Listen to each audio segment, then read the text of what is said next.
જ્યારે રાવણને ખબર પડી કે રામ નામની શિલા પર રામ નામ લખાય છે અને એ રામ નામની લખાયેલી શિલા સમુદ્રમાં છોડવામાં આવી રહી છે, ત્યારે સભામાં જ્યારે આ વાતની ચર્ચા થઈ ત્યારે રાવણની સભામાં લંકામાં રાવણે કહ્યું કે એમાં શું મોટી વાત છે? આ તો બંને ભાઈઓ રામ અને લક્ષ્મણ બંને માયાવી છે, એટલે આવું બધું કરી શકે. આવું કંઈ કરવામાં કોઈ મોટી વાત નથી. એટલું કહીને રાવણ ચૂપ થઈ ગયું. પણ રાત્રે જ્યારે એ શયન કક્ષમાં ગયો ત્યારે રાણી મંદોદરીએ પણ એને પ્રશ્ન પૂછ્યો કે આજે રાજસભામાં કઈ ચર્ચા થઈ હતી કે રામ નામ લખાય છે અને પથરાઓ તરી જાય છે, આ સાચી વાત છે કે કેમ? એટલે રાવણને સ્ત્રીએ પૂછ્યું એટલે એનો અહંકાર જરા ઉછળ્યો અને એને કહ્યું કે આ સાચી વાત છે કે ખોટી વાત છે, તારે આ બધું જાણવાની જરૂરત નથી, એમાં કોઈ મોટી વાત નથી. તને જોવું હોય તો હમણાં હું તને સિદ્ધ કરીને બતાવી દઉં કે ખાલી રામ નામથી પથરા તરતા નથી, રાવણ નામથી પણ પથરા તરી જાય છે. મંદોદરીને થયું કે આ ખરેખર કોઈક માયાવી શક્તિનું કાર્ય લાગે છે. એણે કહ્યું કે સ્વામી આપ કહો છો તો આપ બતાવી દો આપના નામથી શિલા કેવી રીતે તરે છે. મહેલના પાછળના દાદરેથી લઈ સમુદ્ર કિનારે રાવણ મંદોદરી રાણીને લઈને જાય છે અને મંદોદરી રાણીને લઈને ગયો અને રાણી સમુદ્ર તટ પર આવે ત્યાં સુધી રાવણે એક ચાલ કરી. રાણીને કહ્યું કે તમે મને બેસવા માટે આસન ત્યાં પથરા ઉપર પાથરો, હું સમુદ્ર કાંઠેથી પથ્થર લઈને આવું છું. અને રાણી આ બાજુ આસન પાથરવા માટે જાય તે પહેલા રાવણે એક પ્રયોગ કર્યો. એક નાની શિલા લીધી, એના ઉપર રાવણ લખ્યું અને તેરવવાની કોશિશ કરી. અને એ પથ્થરો જેમ એણે પાણીમાં નાખ્યો, પથ્થરો પાણીમાં નાખતાની સાથે પથ્થરો ડૂબી ગયો. સ્વામી બહુ વાર થઈ, આપને પથ્થરો મળ્યો કે ન મળ્યો એવું મંદોદરી રાણીએ પાછળથી પૂછ્યું. એટલે રાવણે જવાબ આપ્યો કે હું તો રાવણ છું, કોઈ નાના મોટા શિલા પર લખતો હોઈશ, મોટો શિલા શોધી રહ્યો છું, એક મારા પદ પ્રમાણે મને પથ્થરો મળે એના ઉપર હું નામ લખીશ. એમ એક મોટી શિલા લઈને રાવણ આવ્યો અને મંદોદરીની સામે એને મોટા અક્ષરમાં રાવણ લખ્યું. અને રાવણ લખીને એ રાવણે શિલાને ધીમેથી જલમાં પધરાવી. તો મંદોદરીએ પાછળથી કીધું કે સ્વામી ઓર આગે, એટલે ઓર જોરથી ધક્કો દીધો. મંદોદરીએ પાછળથી કીધું કે સ્વામી થોડા ઓર આગે જાને દો. જરાક આગળ એને ધક્કો માર્યો અને આંખ બંધ કરીને ધક્કો માર્યો. જેમ આંખ બંધ કરીને ધક્કો માર્યો એમ રાવણ લખેલી શિલા તરવા લાગી.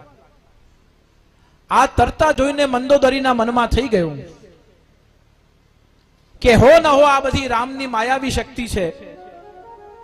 ખાલી રામના નામે પથરા નથી તરતા, હવે તો રાવણના નામે પણ પથરા તરે છે.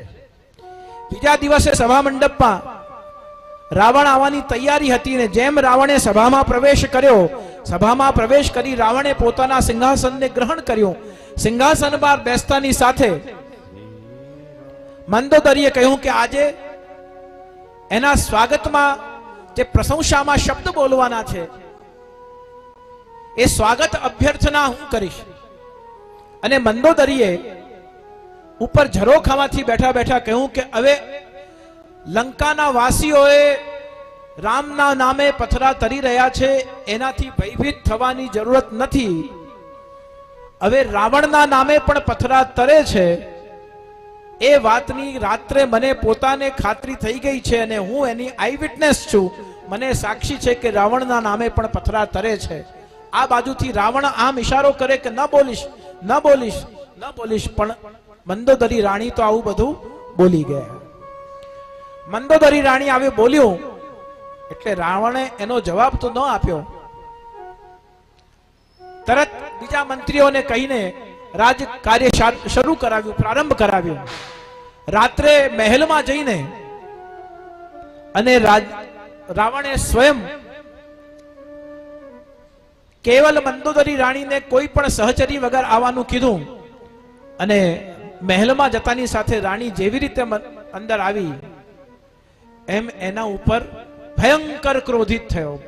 બહુ મોટે મોટેથી બોલીને એના ઉપર ગુસ્સે થવા લાગ્યો કે મેં તને નિર્ભયતા દાન કરવા માટે મારો અનુભવ કરાવ્યો હતો,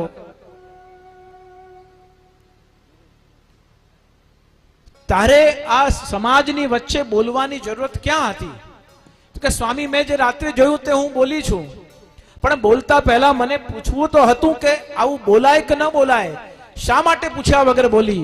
એમ રાવણે પોતાનો ક્રોધ વ્યક્ત કર્યો. અને ક્રોધ વ્યક્ત કરતા કરતા રાવણે કહ્યું કે મને બહુ જ આપત્તિ છે તે આજે આવી અસત્ય ઘટનાને જાહેરમાં બોલી નાખી છે. અસત્ય ઘટના? મંદોદરી કહે કે અસત્ય ઘટના કેવી રીતે? મેં મારી આંખોએ જોયું છે કે આપે રાવણ લખ્યું અને પથ્થરો તરવા લાગ્યો. ત્યારે રાવણે કહ્યું કે તું સમજતી નથી.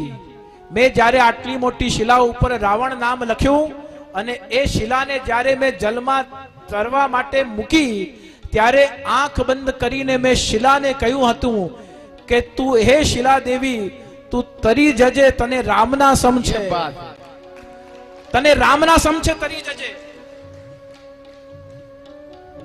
રામના સમ ખાધા હતા એટલા માટે શિલા તરવા લાગી. બાકી રાવણ નામમાં એ તાકાત નથી જે રામના નામમાં છે. એવું મંદોદરીએ સાંભળ્યું એટલે તરત રાવણના ચરણોમાં પડી ગઈ કે મને બસ આજ તમારા મોઢે સાંભળવું હતું કે જે સામર્થ્ય રામમાં છે તે સામર્થ્ય રાવણમાં નથી. બસ આટલું આપના મોઢે સાંભળવું હતું. હવે આપ સીતાને છોડીને અને પ્રભુ આપ યથાસ્થાન પધરાવી દો, પાછું રામને સોંપી દો. અનેક જીવોની હત્યા બચી જશે, અનેક રાક્ષસ કુલ બરબાદ થતા, વિધ્વંસ થતા રોકાઈ જશે. અને પ્રભુ હવે આ કોઈ પણ પ્રકારે યુદ્ધને અટકાવી દો અને માં સીતાને ફરીવાર રામજીને જેમની આ સંપત્તિ છે એમને આપ સોંપી દો. રાવણે કહ્યું કે હવે તો રામના કોઈ પણ પ્રકારે સીતા ન સોંપી શકાય. રાવણના 10 માથા ન હડાય ત્યાં સુધી ક્યારે પણ હવે હું સીતાને પાછું સોંપી શકું તેમ નથી. અને અંતે રામ રાવણ યુદ્ધ થયું અને કયા પ્રકારે રાવણ હણાયો તે આપણે બધા જ જાણીએ છીએ. કયા પ્રકારે નાભીમાં એને બાણ મારવાની વાત વિભીષણે એને કરી અને રામજીએ કયા પ્રકારે એમના નાભીમાં બાણ મારીને અને રામના પ્રાણ પંખીડાને પોતાના ચરણોમાં સ્વીકાર કર્યો.